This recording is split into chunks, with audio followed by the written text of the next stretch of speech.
नमस्कार छात्रों, आज हम कक्षा 12वीं हिंदी योग भारती के अंतर्गत पाठ क्रमांक 3 सच हम नहीं सच तुम नहीं इस कविता का अध्ययन करेंगे, जिसके कवि हैं डॉक्टर जगदीश गुप्त।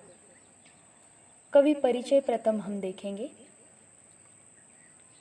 डॉक्टर जगदीश गुप्त जी का जन्म 1924 को उत्तर प्रदेश के शाहाबाद में हुआ। प्रयोगवाद के बाद जिस नई कविता का प्रारंभ हुआ, उसके प्रवर्तकों में गुप्त जी का नाम प्रमुख रूप से लिया जाता है। नया कथ्य, नया भावपक्ष और नए कलेवर की कलात्मक अभिव्यक्ति इनके साहित्य की विशेषताएं रही है। अनेक धार्मिक एवं पौराणिक प्रसंगों और चरित्रों को नए संदर्भ देने का महत्वपूर्ण साहित्यिक कार्य इन्होंने किया है। नई कविता की परंपरा को आगे बढ़ाने के लिए इन्होंने इसी नाम की पत्रिका का प्रकाशन प्रारंभ भी किया है। इनका निधन 2001 में हुआ। गुप्त जी की प्रमुख कृतियाँ इस प्रकार से: नाव के पाव, शब्ददंश, हिमविद, गोपा गौतम काव्य संग्रह यह, शंभुक खंड काव्य है, भारतीय कला के पदचिन्ह, नई कविता स्वरूप और समस्याएं, केशवदास आलोचना, नई कविता पत्रिका। नई कविता गुप्त जी ने इस पत्रिका का संपादन भी किया है, आदि इनकी रचनाएं हैं। अब विधा का परिचय हम जानेंगे। विधा परिचय: प्रयोगवाद के बाद हिंदी कविता की जो नवीन धारा विकसित हुई, वह नई कविता है। नए भावबोधों की अभिव्यक्ति के साथ नए मूल्य और नए शिल्प विधान का अन्वेषण नई कविता की विशेषताएं हैं। अन्वेषण यानी खोज, शोध, रिसर्च। नई कविता का प्रारंभ डॉक्टर जगदीश गुप्त, रामस्वरूप चतुर्वेदी और विजय देव शाही के संपादन में प्रकाशित नई कविता पत्रिका से माना जाता है। अब पाठ का परिचय हम संक्षिप्त में यहाँ देखेंगे और कविता का पठन करके विस्तार से कविता का आशय समझेंगे। ठीक है।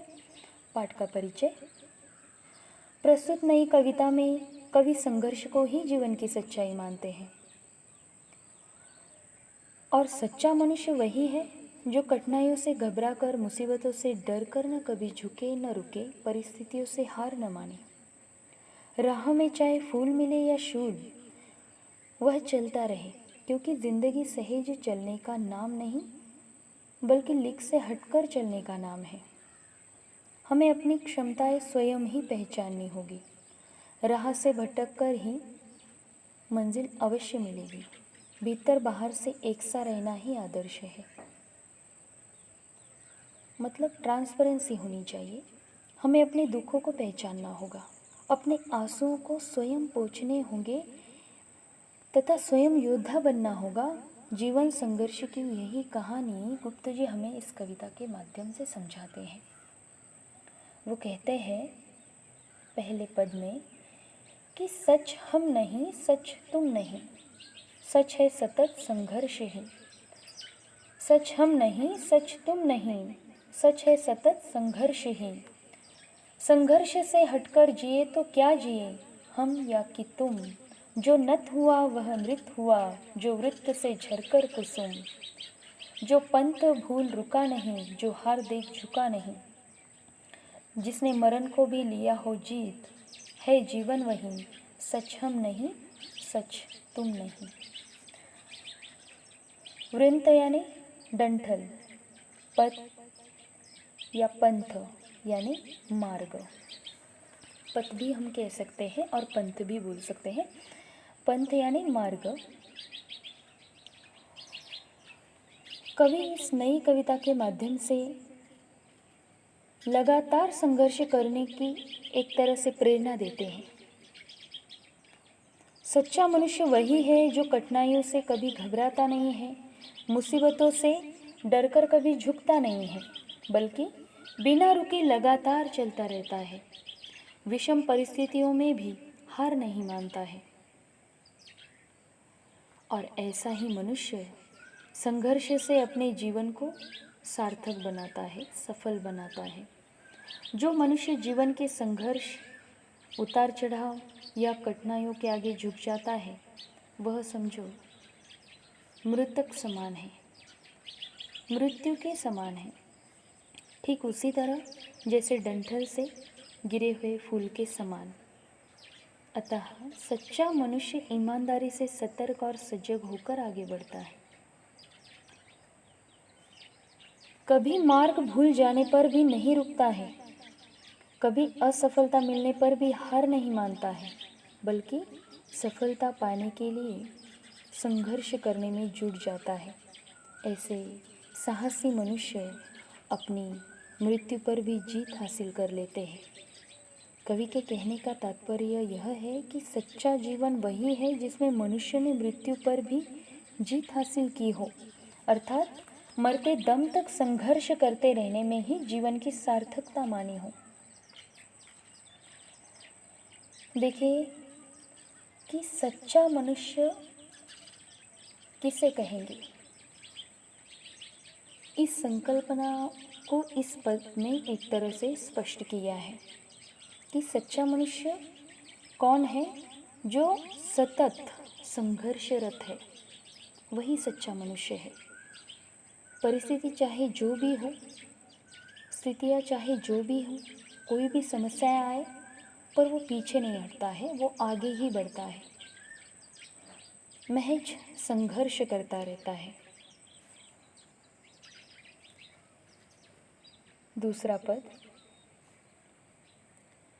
ऐसा करो जिसने न प्राणों में कहीं जड़ता रहे, ऐसा करो जिससे न प्राणों में कहीं जड़ता रहे, जो है जहाँ चुपचाप अपने आप से लड़ता रहे, जो है जहाँ चुपचाप अपने आप से लड़ता रहे। जो भी परिस्थितियाँ मिले, कांटे चुभे कलियाँ खिले, टूटे नहीं इंसान, बस संदेश यौवन का यही, सच हम नहीं, सच तुम नहीं। जड़ता यानी स्थिरता, ठहराव, परिस्थिति यानी हालात या माहौल, यौवन यानी युवा अवस्था। कवि कहते हैं कि जीवन चलने का नाम है, ना कि रुकने का। काफ़ी सुंदर पंक्तियों के माध्यम से हमें कवि समझाते हैं कि जीवन चलने का नाम है, ना कि रुकने का। इसलिए जीवन पथ में कोई भी समस्या आए तो उस समस्या से लड़ना है, ना कि उससे जीवन में स्थिरता या ठहराव लाना है। हमें कछुए के भांति अपने जीवन पथ पे चलना है, ना ज़्यादा दौड़ लगानी है, ना एकदम से रुकना है, तभी जीवन में सही गति बन पाएगी। देखिए, जीवन में परिस्थिति चाहे जो भी हो, हर समय आपको सकारात्मक दृष्टि से, सकारात्मक सोच से आगे बढ़ना है, संघर्ष करना है। कहते हैं कि जवानी में रवानी होती है, मतलब जो युवा होते हैं वो अपना ध्येय पाने के लिए ना रुकते हैं ना थकते हैं, बस वो तो पानी की तरह बहते हैं। जहाँ से मार्ग मिले वहाँ से वो अपना रास्ता खुद बना लेते हैं और अपनी मंजिल खुद ही खोज लेते हैं। और ऐसे ही मनुष्य महानता की कगार पर पहुँचते हैं। इस प्रकार स्थितियाँ कैसी भी हो, चाहे सुख हो या दुख हो, उतार हो या चढ़ाव हो, हर परिस्थिति को आपको स्वीकार करना है, वो भी आनंद से। तभी खुद के जीवन के सच्चे वीर आप बनेंगे और सफल इंसान आप कहलाएंगे। इस प्रकार लगातार आगे बढ़ते रहने के लिए कवि हमें कहते हैं, जो युवा है एक तरह से उन्हें यह संदेश दिया है कि वो रुके नहीं, थके नहीं, झुके नहीं, बल्कि लगातार आगे बढ़ते रहे, चलते रहे, तभी जीवन की सफलता है, तभी जीवन सार्थक है। तीसरा पद, सच हम नहीं, सच तुम नहीं, हमने रचा, आओ हम ही अब तोड़ दे इस प्यार को। यह क्या मिलन, मिलना वही जो मोड़ दे मंझधार को। जो सात फूलों के चले, जो ढाल पाते ही ढले, यह जिंदगी क्या जिंदगी जो सिर्फ पानी सी बही। सच हम नहीं, सच तुम नहीं। कठिन शब्द। मंझधार यानी नदी की धारा के बीच की धार, ठीक है। ढाल यानी ढलान, स्लोप। देखिए कवि इस पद में कहना चाहते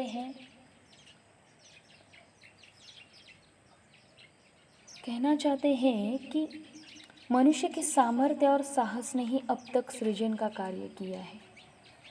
जो प्राप्त है, जिसका निर्माण किया है, उससे लगा होना स्वाभाविक है, नेचुरल है। पर मनुष्य तो महत्वाकांक्षी होता है, प्यार के बंधन से परे होता है। महत्वाकांक्षी व्यक्ति पुरानी परिपाटी को छोड़कर अपने बलबूते पर कुछ करने की क्षमता रखता है। जो सामर्थ्यवान होता है वह असंभव को भी संभव कर देता है। वह अपने बल से नदी के बीच की तेज जलधारा की दिशा भी बदल देता है। यानी कठिनाइयों में भी वे जीवन की दिशा बदल देते हैं और विषम परिस्थितियों को भी अनुकूल बना लेते हैं।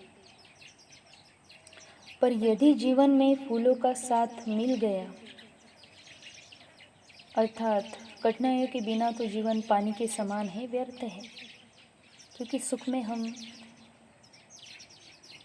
खुश रहते हैं तो उसमें हम अपना जो हित है, जो दूरदृष्टि होती है, वो कहीं थोड़े समय के लिए खो देते हैं।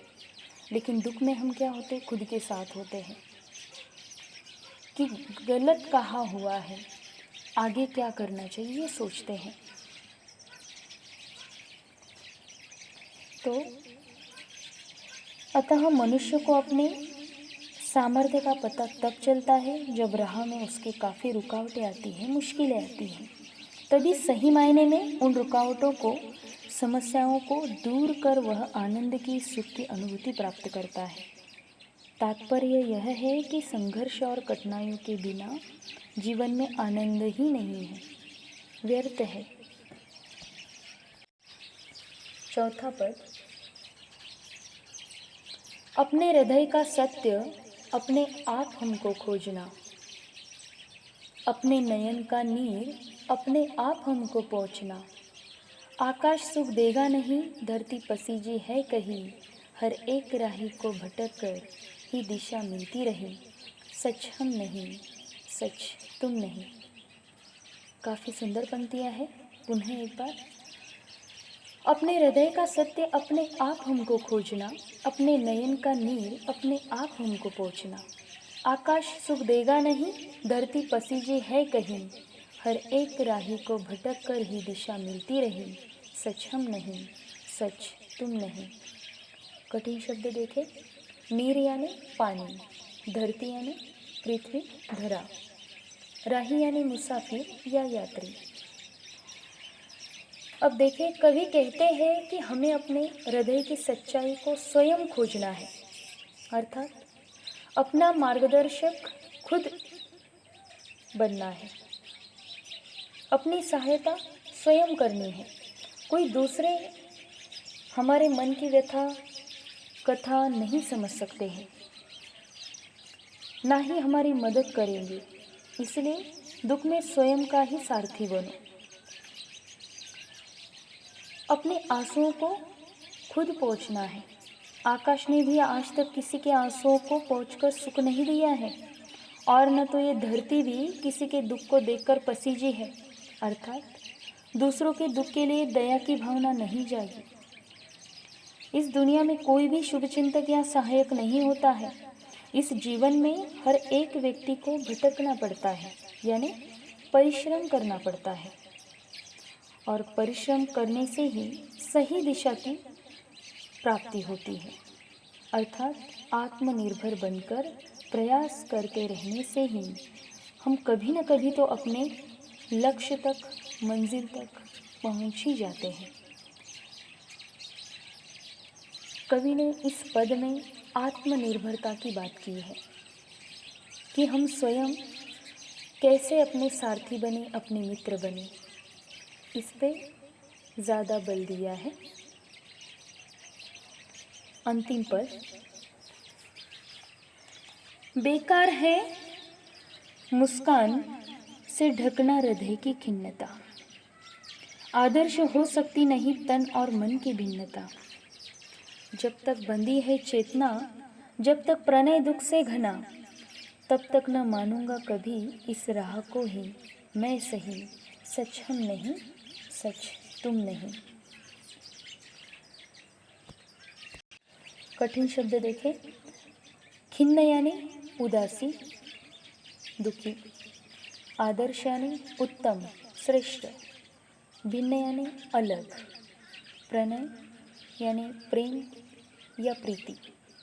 चेतना यानी होश। ठीक है, भावार्थ समझे।